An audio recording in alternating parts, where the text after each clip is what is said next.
न जानी रे डगरिया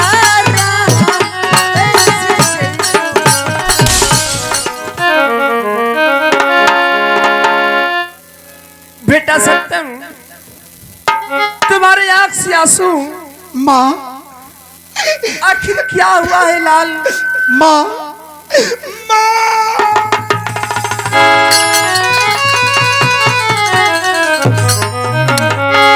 बेटा सत्यम आखिर हुआ क्या है लाल कि तू रो रहा है? माँ जानना चाहती है ना तू? अरे माँ तो आज तुझे जरूर बताऊंगा रे माँ।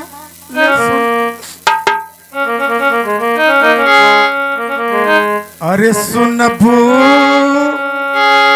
तू सुन बू ये माई।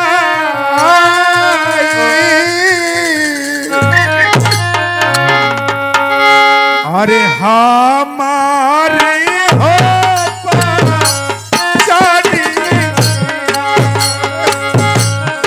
नबू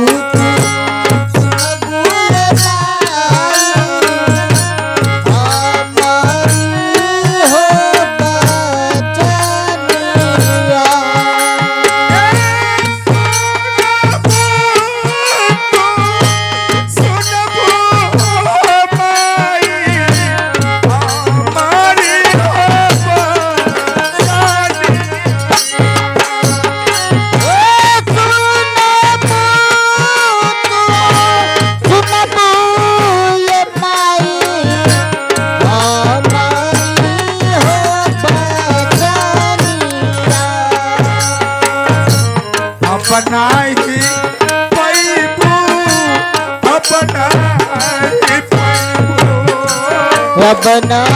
पैबू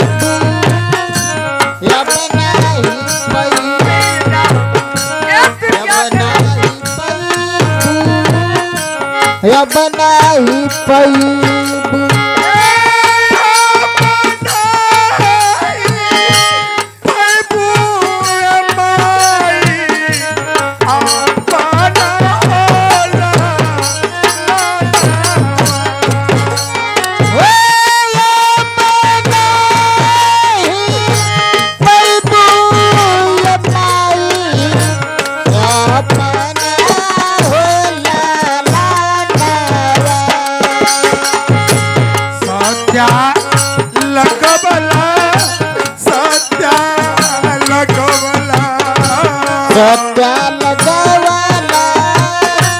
सत्या लगवाला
रे माँ, मुझे नहीं हुआ था रे माँ।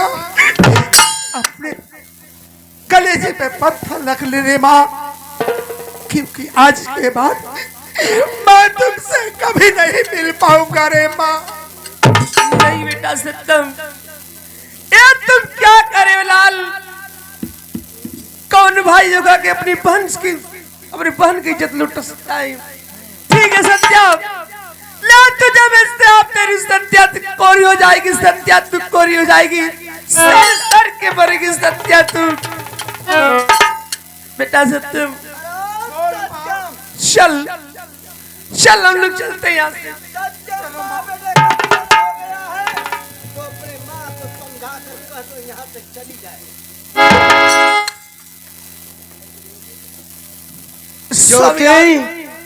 तेरे बेटे कहाँ जाऊँ मैं, क्यों जाऊँ? तेरे बेटे को सजा मिली है और जानती हो इससे क्या करना है? इन आँखों से तेरे बेटे का दोनों नयन निकालना है। अरे आप कैसा बाप है कि अपने बेटे को मारने जा रही है? मर गया मेरे लिए मेरा बेटा, तुझे मालूम नहीं? मेरे नाम और निशान को मिट्टी में मिला दिया है, और जिस बेटी को तूने दूध पिलाया उस बेटी के दामन में दाग लगा दिया है। स्वामीनाथ, क्या यह मान सकते कि मेरा बेटा सत्यम ऐसा कर्तव्य कर सकता है? ऐसा ही किया है स्वामीनाथ। नहीं, एक ही मेरा बेटा है और चली जा। मैं कहता हूँ चली जा तू। ठीक है बेटा, चलो हम लोग चलते हैं। रुक जाओ।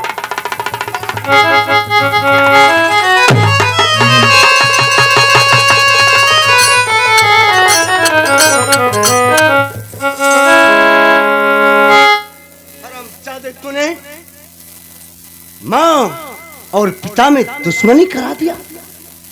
यही न चाहता था कि माँ और पिताजी में दुश्मनी हो जाए। चल तेरी वो हसर करता हूँ कि आने वाली तेरी रूह कांप जाएगी हरामजादे। चलिए पिताजी, मैं आपके साथ चलने के लिए तैयार हूँ।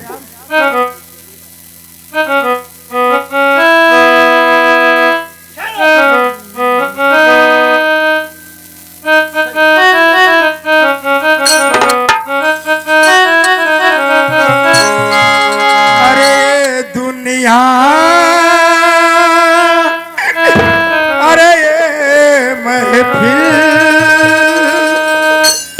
मेरे काम की नहीं, मेरे काम की नहीं। ये दुनिया, ये महफिल मेरे काम की नहीं।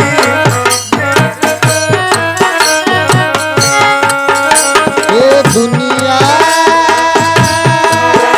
ये महफिल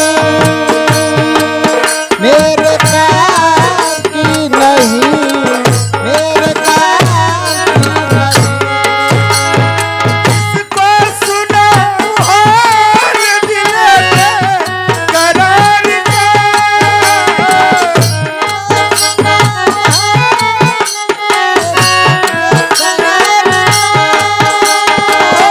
को सुना और दिल में करार दे।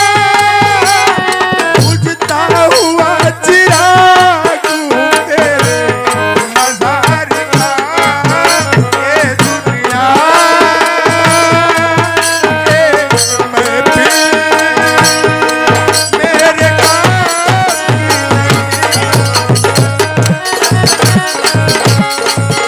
ये दुनिया, ये महफिल मेरे काम की नहीं, मेरे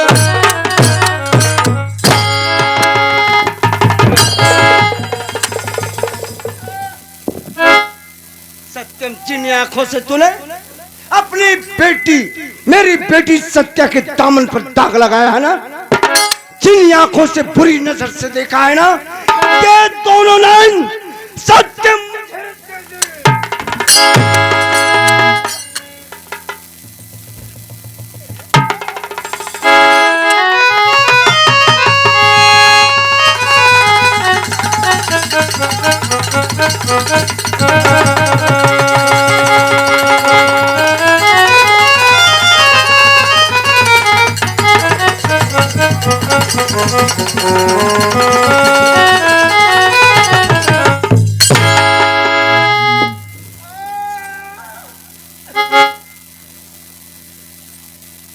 एक बात और कान खोल कर सुन ले सत्यम, अगर रियाज के बाद तेरी परछाई हवेली की तरफ पड़ी तो ये रणधीर सिंह तुझे फांसी के तख्ते पर लटका देगा।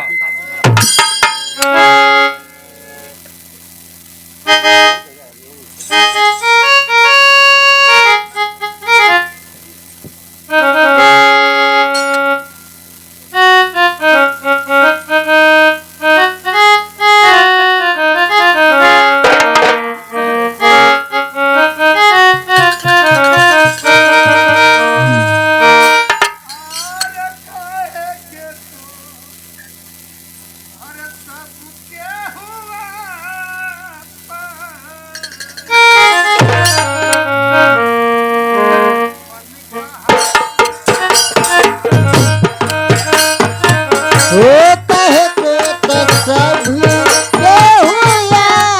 पानी या पानी कहावे वाला के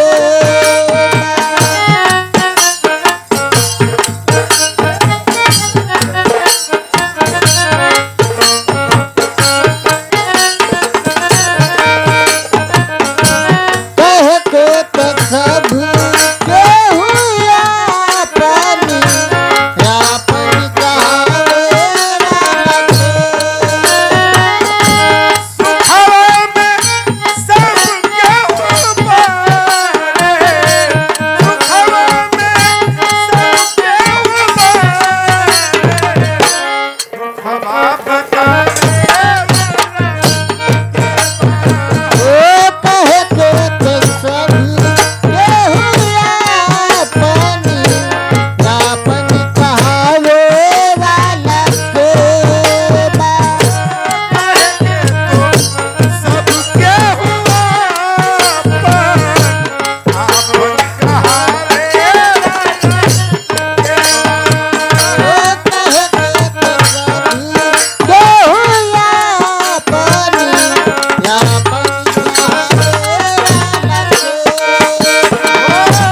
देखे देखे ठेस लागे चल कैसे रहिया सब बन जाला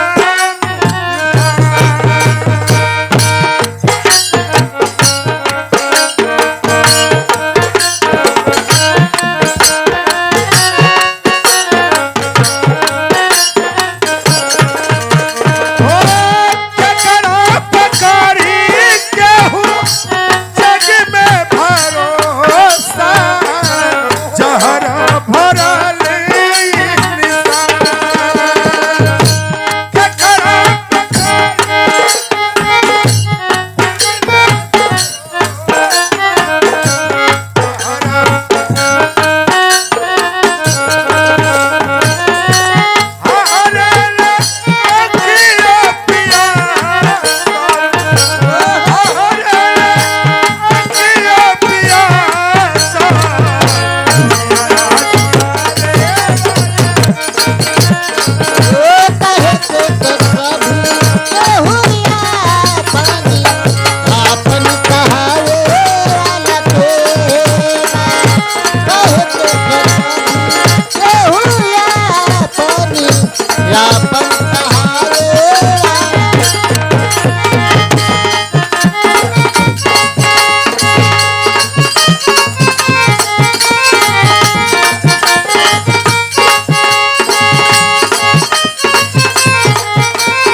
मालूम होता है कि रणधीर सिंह अपने बेटे को लेकर किसी दूसरे राज्य में भाग गया।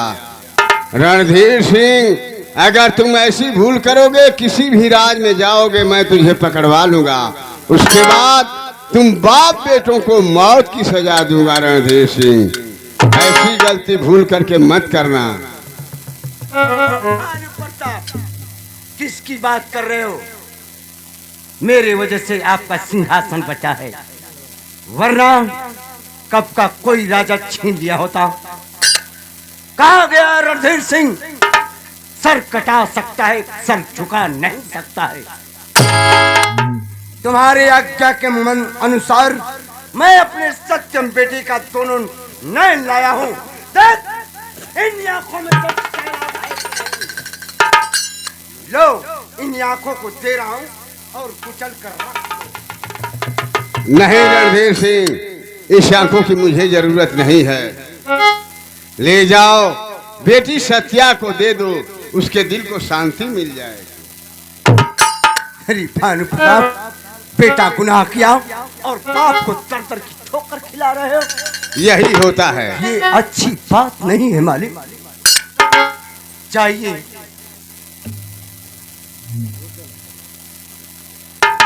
क्या मालिक? क्या देख रहा हूं? अरे सब कर खुनवा, अरे ये कहीं रे धर्म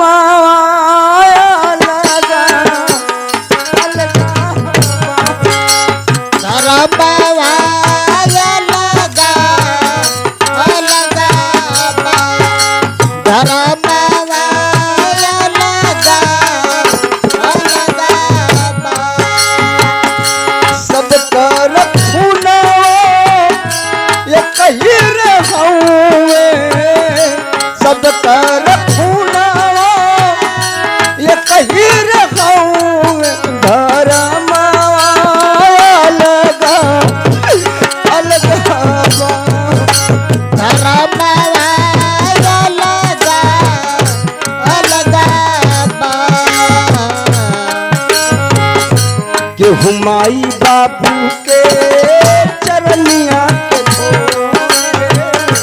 के हुमाई बाबू के चरनिया के धोवे हुए कमाई दिन रात रोए हुए कमाई बाबू दिन रात रोवे माई कमाता ये कहीं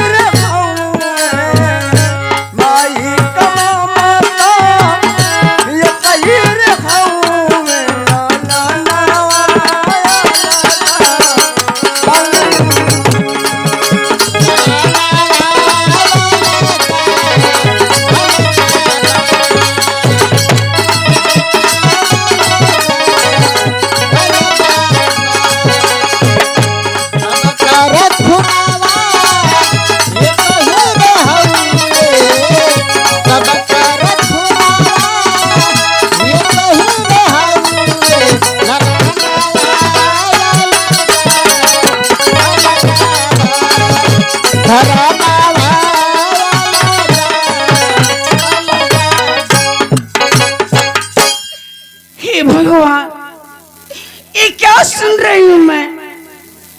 सत्यम का पिताजी ने सत्यम का दोनों नयन निकाल दिए हैं। ऐसे नहीं हो सकता, ऐसे नहीं हो सकता है।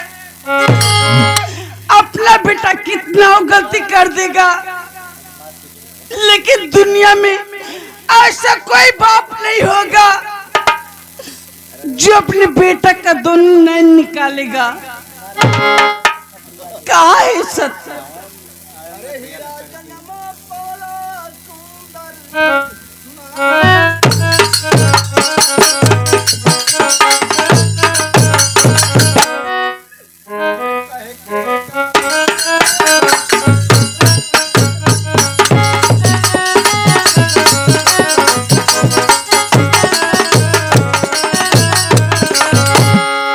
ये तन माँ के गर्भ में 9 महीना उल्टा टंगा रहता है।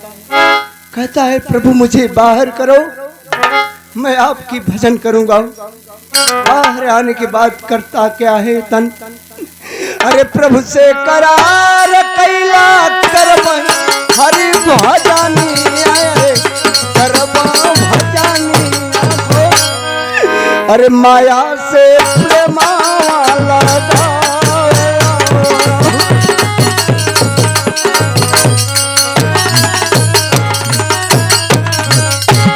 पेटवा पकड़ के देखा रोवे महतारिया रे रोवे महतारिया हो। अरे भर जाल नदी और इलारन हो।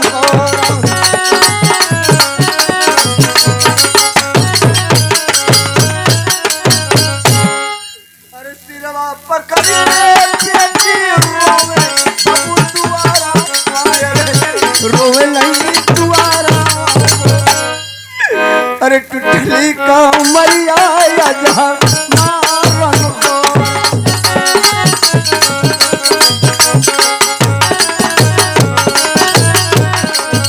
अरे खड़ी रे दुआरे रोवेली बहिनिया। अरे सुनी भैली रहिया बेटी तोहारा। मंत्री चाचा आपने क्या कर दिए? आपने क्या कर दिए मंत्री चाचा? क्या कर बेटी तू कहा ना कि पिताजी चाचा जी सत्यम भैया मेरा भाई नहीं, मेरे दामन में दाग लगा दिया। तेरे पिताजी के कहने पर मैं अपने सत्यम का दोनों नयन लाया हूँ। ले बेटी तेरे कदमों में डाला हूँ सत्यम के आंखों को दर्शन दे।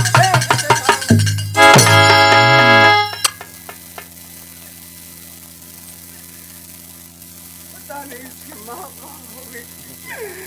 अरे सुन पगली रे पागल कहे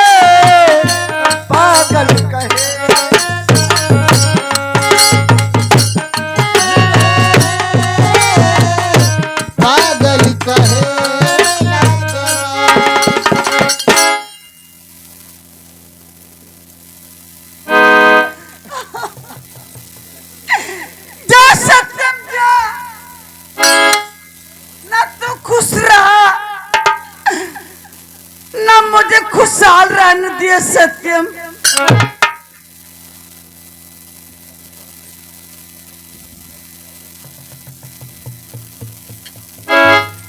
रब ने भी मुझ पे सितम क्या किया है। रब ने भी मुझ पे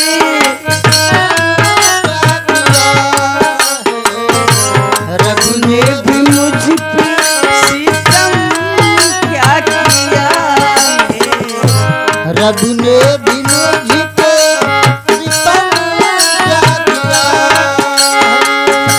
सारे जहां का गम मुझे दे दिया है।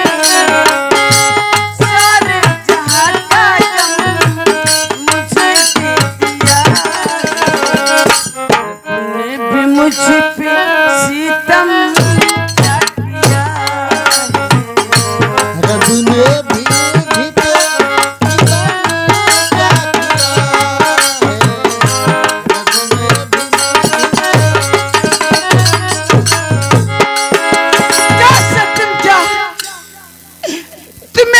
नहीं पाई, लेकिन तुम्हारी निकालो ही नैन, इसी लेकर मैं क्या करूंगी।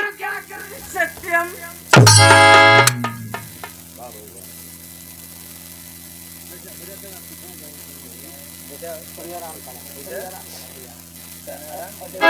चल रही हूँ और जब दरिया जो दिखाई दे रहा है उस दरिया में नैन को फेंक दूंगी ताकि तेरे नैन को खाकर उस दरिया की मछली कभी पेट भरेगी पेट और तू साला दर दर का ठोकर खाएगा। मारने के लिए तू तड़पेगा, सत्यम तड़पेगा। वो लड़की क्या फेंक रही हो? बोलो। बाबा एक इंसान का नैन है बाबा, उसी को फेंक रही हूँ। इंसान का नैन है? हाँ बाबा। ये इंसान का नैन तुम्हें कहाँ मिल गया?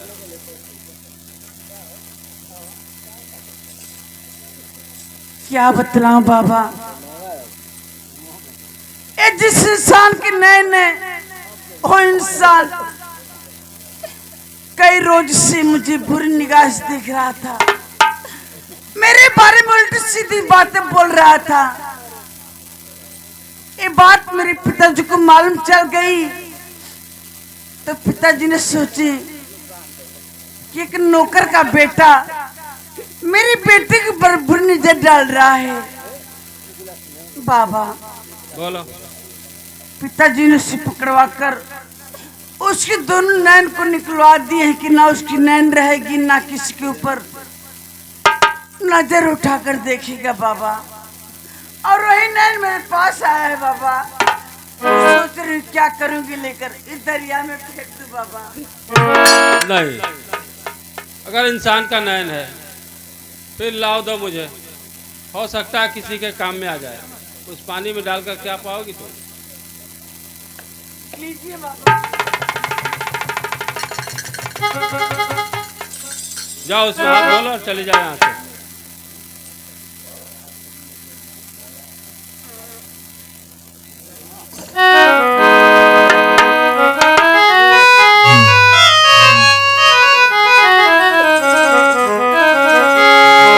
हे भगवान, क्या करूं भगवान, अब तो सत्यम के बगैर मुझे हवेली में रहने का और जाने का।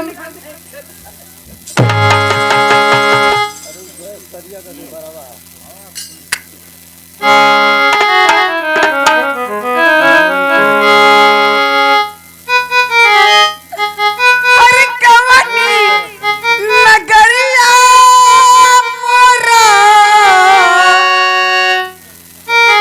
सैया जी के डेरा,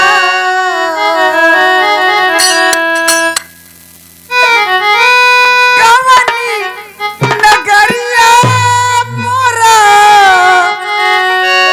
सैया जी के डेरा की सखी हो कैसे जैबो ना आना जानी रे डगरिया ना कैसे जैबो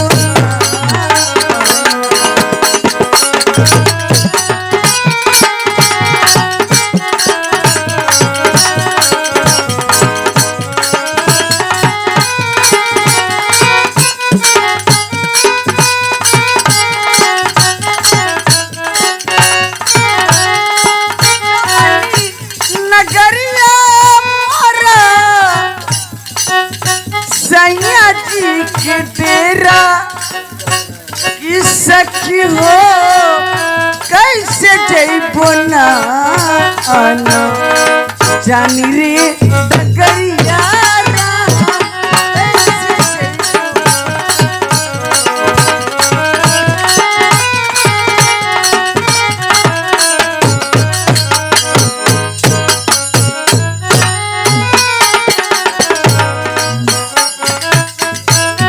अबुली रहली हम बड़ी रे अनाड़ी अबुली रहली हम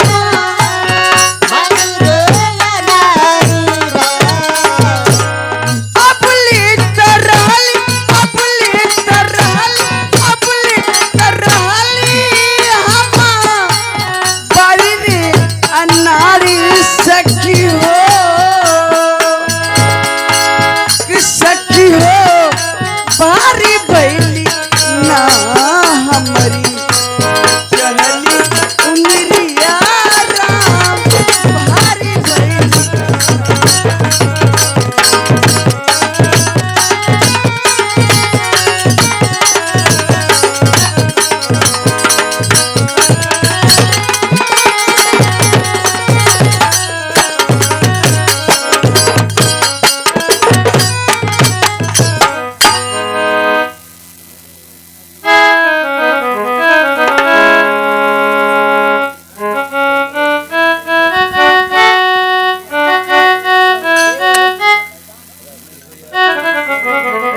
लेकर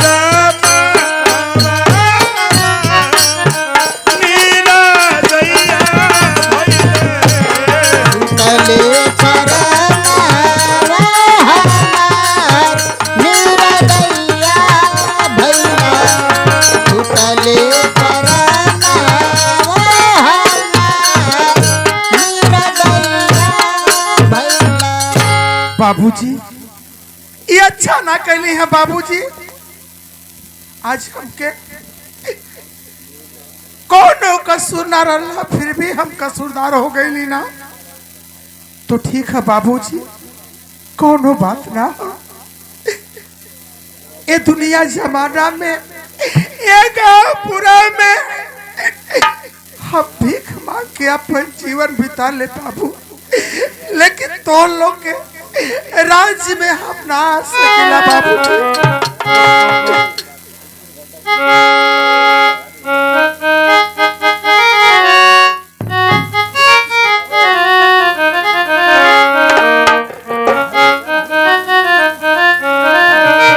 आज जेकरे भी मालिक औलाद दिले और बेटी बेटा दिले हो या आज हमके खाए खातिर कुछ ना कुछ जरूर दे दे।